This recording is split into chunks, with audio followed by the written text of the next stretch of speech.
everyone, welcome to a new video. My name is Marianne Guevara.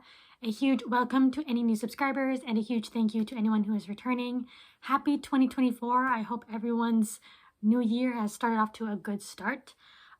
This is going to be a random video for the new year, but I'll be doing a little book review / discussion on one of my most recent reads, and that is What Moves the Dead by Kingfisher. Now, I'll just start right ahead. I didn't really care for this book, but I do have a lot of thoughts that I want to discuss that go just beyond the book itself. So without further ado, let's just get started. For those who don't know, What Moves the Dead is a retelling of the Edgar Allan Poe short story, The Fall of the House of Usher. And that happens to be one of my favorite short stories of his, so I was very eager to check out this retelling. And I was looking forward to reading something from Kingfisher. This is an author that I've seen crop up a lot with regards to fantasy and horror. And I think for the most part, I've just seen a lot of praise for her. In fact, I have read something of hers before. I did read the anthology The Mythic Dream, which was a compilation of short stories that retold various different myths. And it was a very mixed bag, but Kingfisher did, pen one of my favorite stories in that collection. It was a retelling of the labors of Hercules from Greek mythology, but taking place in the American South, which I thought was really clever. And I thought, she decided to do a retelling of The Fall of the House of Usher. It's one of my favorite Poe stories. I thought I'd give it a go and see how I like it. Kingfisher's retelling follows the basic premise of the original short story. We have a narrator in this version. They're called Alex Easton. They are a soldier, and they are called upon by their old friends, the Ushers, to visit their estate. And while they're there, they discover that there are some strange occurrences going on, possibly malevolent occurrences. And I just found this book to be okay. This was a 2.5 star read for me. It was a letdown, I'm not gonna lie. I just found this to be flat and very predictable. If you see this cover, this gorgeous cover, it basically tells you what to expect from it, with the fungi and the hair. It kind of spoils it. But yeah, I wasn't all that scared. I feel like that was like the biggest disappointment. I just wasn't creeped out. I just wasn't scared. So I'm going to go over a bit of the elements that I feel hindered my enjoyment of this book and ultimately rendered, at least to me, a very mediocre reading experience. I think one of my major gripes with this book is the pacing. I'm not gonna lie, I feel like it's the last 15% of this book where things really start picking up, where the intrigue and the tension really start kicking in, because before that, especially that first half, it just feels slow. And it's not slow in a way, of course, like in Gothic stories, you want to slowly, build up the atmosphere and tension, but honestly, it kind of just felt flat. Like there was no atmosphere building, there was no tension building, not much at all. And it kind of did feel like padding at times. Kingfisher explores this contemporary concept of non-binary gender identity and tries to implement it into the story. However, I feel like the way it was introduced felt very clunky, and it honestly took me out of the reading experience. Like for a significant portion at the beginning of this book, you have the narrator basically breaking the fourth wall, addressing the reader, and giving them like a historical, social, cultural grammar lesson that honestly I felt halted the story a bit. You'd think with a short horror novel, you want to use as much time as possible to building the atmosphere, to, establishing that sense of, tension and growing unease. But I felt like the story was at a pause for the narrator to just explain this entire lesson that is only there to serve as a means to justify the use of these new pronouns. I believe they're called va and van. And a part of me, I do understand a bit why it was included in this book. This is a first installment in a series. Because you establish the whole pronoun usage in this book, you won't have to rehash it in the second one. But like I said, it kind of just felt clunky. I feel like there would have been a more fluid, natural way to introduce this concept without having the narrator kind of just pause the story and just go on a spiel about, the pronouns, the history of it, and all of that. Another thing of note Something that I didn't really care for was the anachronism. In fact, it kind of grated on me a bit. This is meant to take place in the 1890s in an alternative historical adjacent world where there is a country with an army, soldiers that don't adhere to the binary. They're basically non-binary soldiers that don't adhere to either male or female. And that's the only difference as far as I know. But yeah, it's meant to take place in the 1890s. However, the voice of the narrator kind of felt very modern at times, and it would kind of take me out of it again. Here's an example of some of the dialogue that kind of just irked me a bit. So, Denton blinked at me. What? She's not in the crypt. The slab is empty. We cannot habeas the corpus. Is any of this getting through? I was perhaps rather less reverent than the situation warranted, but it is a flaw of mine that I become sarcastic when I am frustrated. I feel like that type of dialogue just does not feel very, 19th century.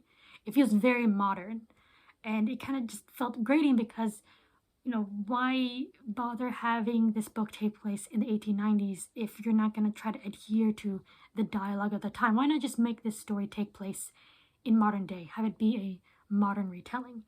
I think the most notable difference between this retelling and the original story is that the horror in What Moves the Dead is much more straightforward compared to The Fall of the House of Usher. Now, there's nothing wrong with horror being more straightforward. If that's what you prefer, that's great. However, I feel that what made the original The Fall of the House of Usher so strong was how vague and ambiguous it is. You had Poe's, very strong, established atmosphere, dark, gothic, claustrophobic, but then he also dropped a lot of hints that you could pick up and sort of decipher or theorize for yourself what really is behind, the madness and despair that is plaguing the Usher family and the Usher house.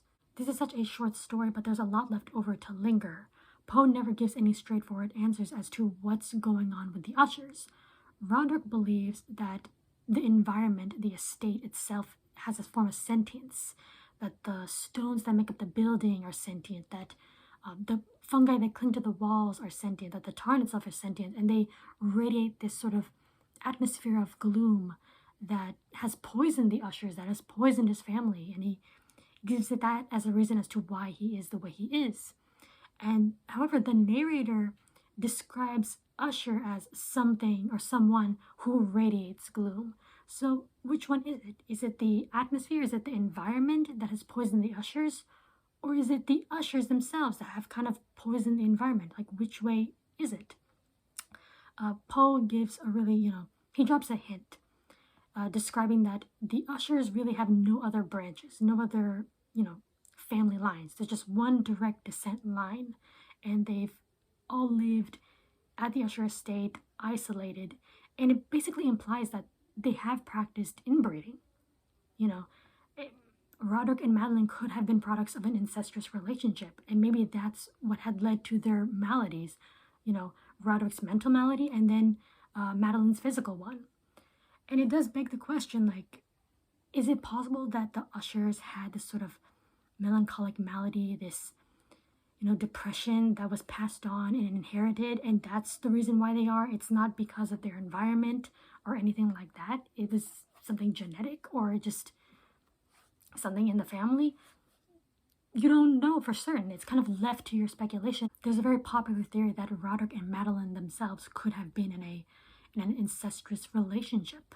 And if that's the case, it brings up more questions as, okay, why did Roderick want to seal away Madeline? Did he truly believe that she had passed? He did not know? Or did he know she was still alive and still kept her in the crypt? And if so, what reason?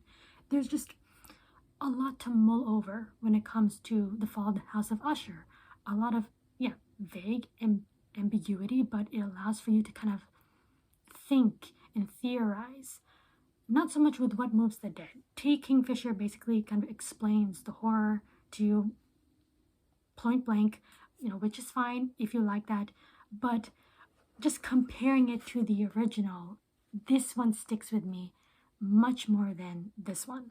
So a bit of soft spoilers. If you are interested in reading What Moves the Dead, I'll recommend clicking away now, or I'll leave timestamps down below to know when the soft spoilers have ended.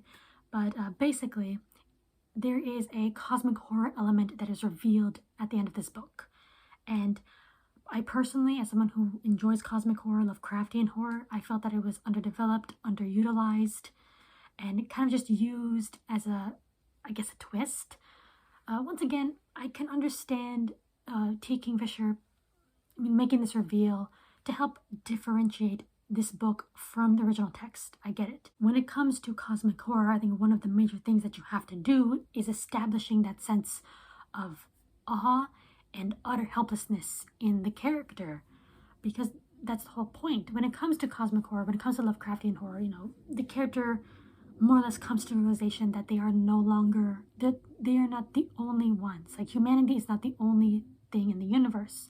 That in fact, man is just a tiny mote in this vast expanse that is full of creatures, entities that are just beyond our understanding. And it's meant to fill us with this sense of, like I said, awe, but absolute dread. There's this nice quote from The Call of Cthulhu by H.P. Lovecraft that I really like, and it's, "We live on a placid island of ignorance in the midst of black seas of infinity, and it was not meant that we should voyage far." I feel like that quote kind of sort of sums up that feeling of cosmic horror, that feeling the character gets, that acute sense of their insignificance when met with the indifference, the vast indifference of the universe and of these entities that are beyond their understanding. And yeah, a lot of great stuff to mull over when it comes to cosmic horror, to think of when it comes to cosmic horror. And I feel that it just wasn't explored that well when it came to what moves the dead. Like, the narrator at the end, remarks it as scary and alien, but the cosmic horror is set on fire. It has sulfur poured into it, and that's that, and it kind of just ends there. So when it comes to what moves the dead, the major drawback for me was that T. Kingfisher removed the elements of the story that made it appealing to me, the vagueness, the ambiguity, and then replaced it with more straightforward horror, like fungi horror, that one, I don't find all that interesting, and two, I felt like wasn't described as all that scary in the book. And then she included a dash of cosmic horror that I felt was kind of just revealed too quickly at the end, was kind of a waste and was underdeveloped and underutilized. So yeah, those are my thoughts on What Moves the Dead. Let me know, what do you think of this book? I know it has a lot of fans. I feel like the majority of videos that people do on What Moves the Dead are basically positive. People find it scary, atmospheric. Let me know what you think down below, whether or not you agree, disagree, and I'll see you in the next video. Bye!